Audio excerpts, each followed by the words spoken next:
So I thought I'd do an update outside. It's too pretty of weather to stay inside. I've been outside quite a bit today. Um, I am slowly making progress on the symphony. It feels like the progress is really just kind of ground to a halt lately. That's not to say that I've given up on it. It's just it's going slower than I would have liked to. I am right now in the middle of what's essentially the center section, the storm section. Um, Man, it'd be great if it were storming right now, except I'd be indoors and I'd have some good weather to write to. But I'm just going to sit out here and staff paper in hand, and I'd like to sketch out a little bit, just measure by measure, and kind of just do my thing out here. Probably also hear lots of birds. I've kind of turned my backyard into a bird sanctuary. Um, though now that I'm out here, they've all I don't know, I can't see them, but they'll be around.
All right, I've sat here for like maybe I don't know how many minutes.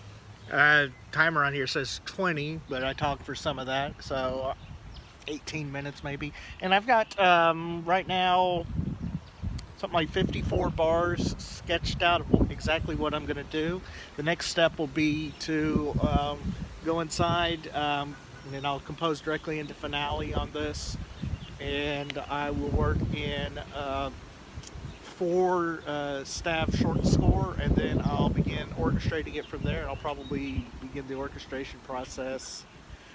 If everything goes well in the composing of these 54 bars, I probably could get to that by Thursday, today being Monday. So we'll see. But it's kind of nice just being out here. Only problem is I keep getting distracted by the darn birds. So I just rewatched everything I recorded. That's a lie. I fast forwarded through everything I recorded. Dear God, I am a douche nozzle. I sat and recorded the whole thing and thought it would be interesting. It is literally 20 minutes of me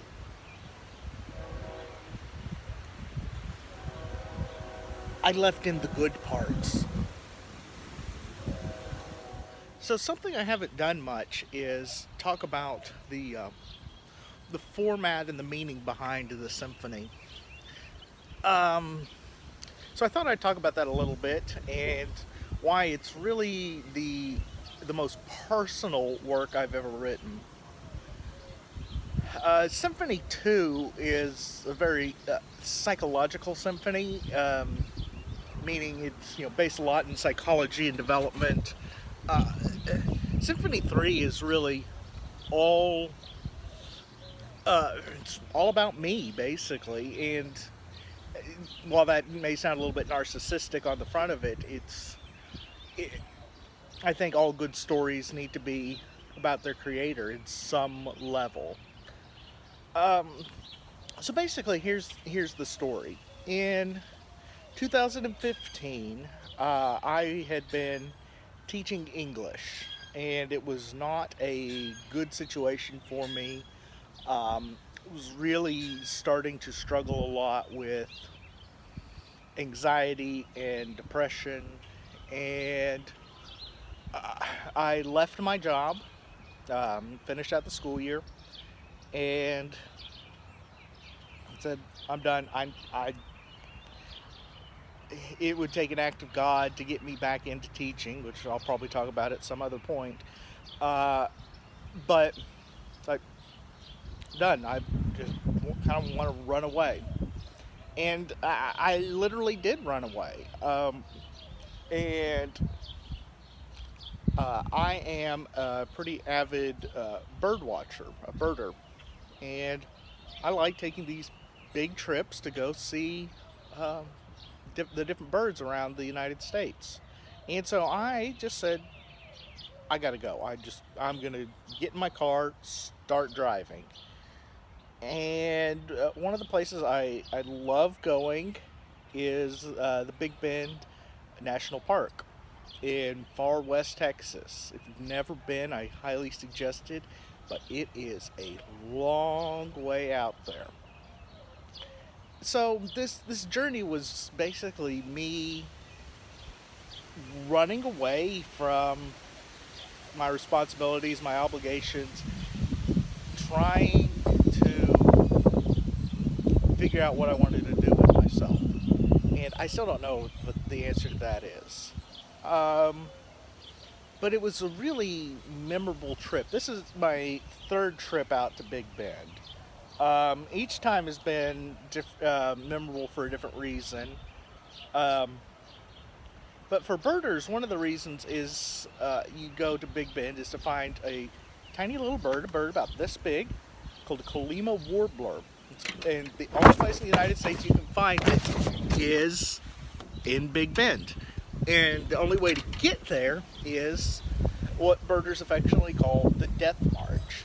It's about a 9-mile hike up the mountain, and it's not fun. Hence why we call it the Death March. Um, but so here's basically the format of the piece. The format starts, the very opening is me just driving to get there. And this trip happened to be special because it was in a driving thunderstorm. I mean, but occasionally you get these patches of clear sky, especially right at sunset. And so that's where the piece starts, is a driving storm at sunset. Um, right as I'm entering into the park. And just the landscapes, the colors are just bigger than life. Um, and so that's the opening section. There's 12 sections of the piece. So the opening is the driving storm at sunset.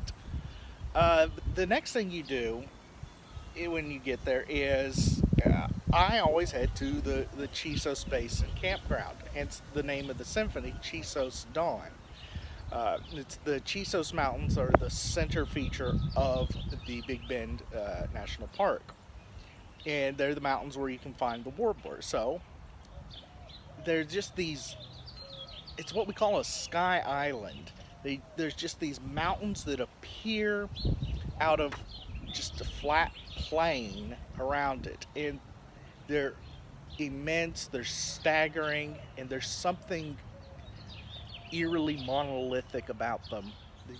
They're there, and then they just rise up.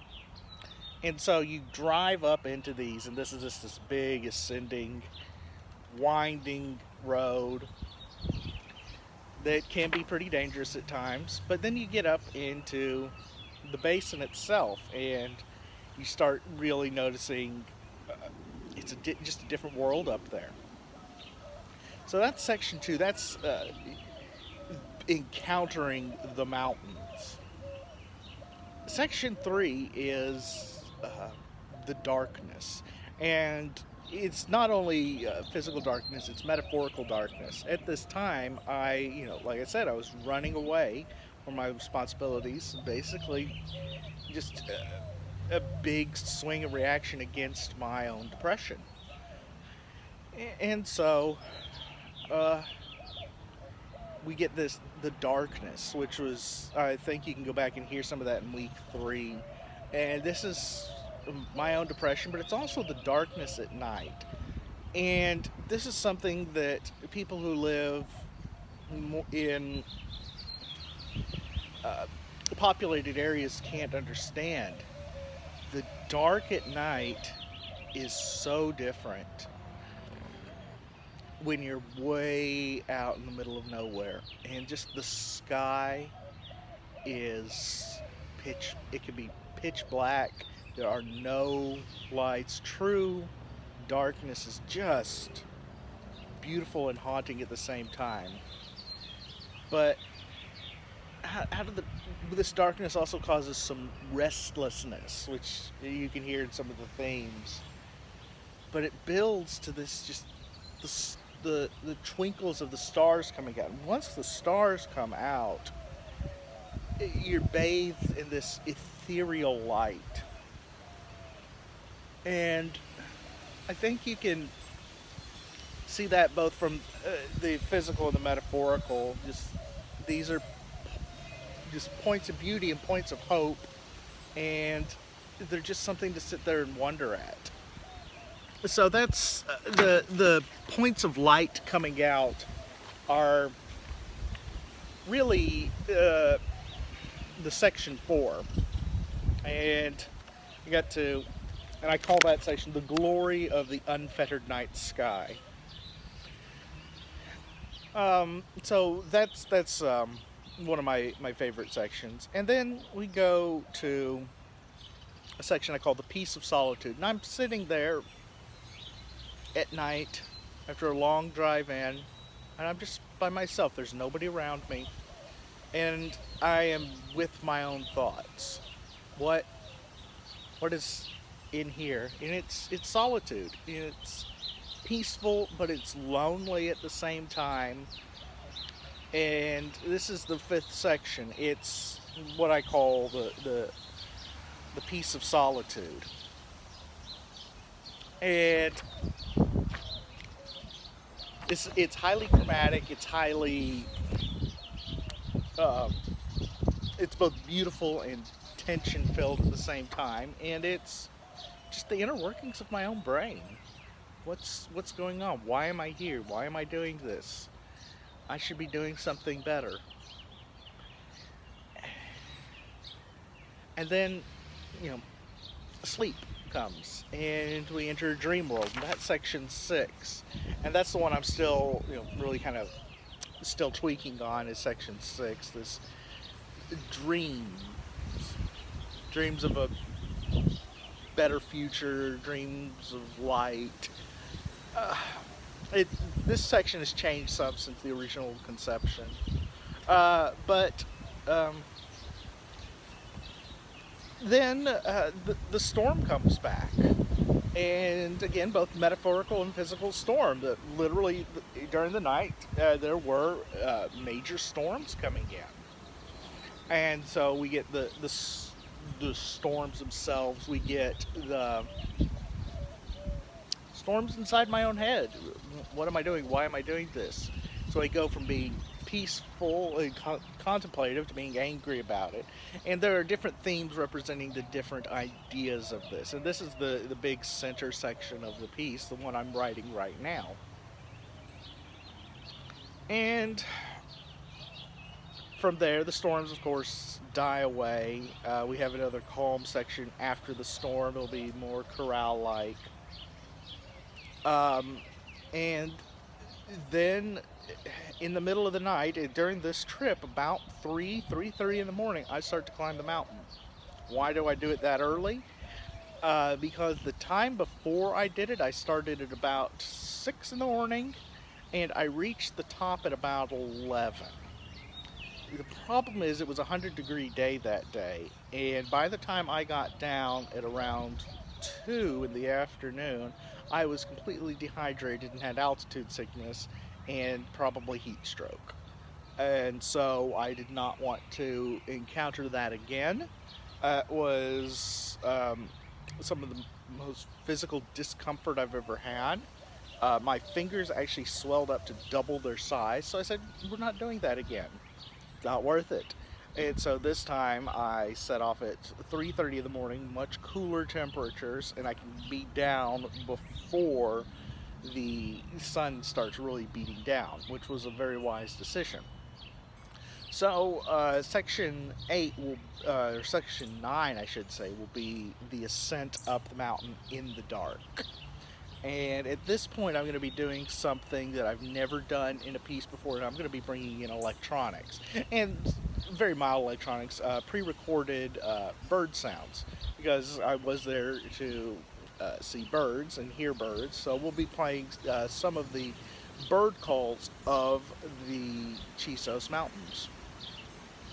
And section 10, I've got my notes here, is what we call the dawn chorus. Right as the sun is beginning to peak over the mountains, the birds start waking up and they start singing. And it is just this beautiful sound. It just eerie light just beginning to go from midnight black to this grayish dawn. And it's just this, you're entering into a new world. And that's the section number 11, is basically it when I got up to the top of the mountain, the fog from the storms at night were still there, and it was the most beautiful and haunting and eerie sights I've ever seen. It was like stepping into a lost world. And I literally could think back to something like The Lost World of Conan Doyle. And it's just this beautiful and eerie, and I've got photos of it just to look back and remind myself, yes, it really was that beautiful. The whole valley at the top was covered in fog. You couldn't see across it. You just see these shapes moving. And then the sun starts to come up over the mountains. It burns away the fog. And you're just sitting there in the glory of the sunlight in these untouched mountain forests that is so completely far away from the world I had left, that I was running away from, that it's like, this is peaceful, this is wonderful. If I could be here all the time, I would be. But eventually, you have to come back down the mountain. And with the sun rising over the mountains, at this point I will be bringing in antiphonal brass, and this will probably be the biggest ending I've ever done. It might be the biggest ending I ever do, but I'll be ending the piece with a sunrise instead of beginning it like is so often done. It's the journey from throughout the night to the breaking of the light at the end, both a physical and, again, metaphorical journey. And that is the whole plan for Symphony 3. It's long-winded, I see on my timer. I've actually been talking 15 minutes. That's to explain the symphony takes a quarter of the time of the symphony itself. And I could probably be more succinct, but I think there's something about putting in all the emotional feelings behind it. And I'm halfway done on it, and I think the fun stuff is coming up. I've got kind of the grudge through, the really dealing with the dark, depressing stuff, and we start, after this storm section, turning towards the light. And so that, in a nutshell, is Symphony 3.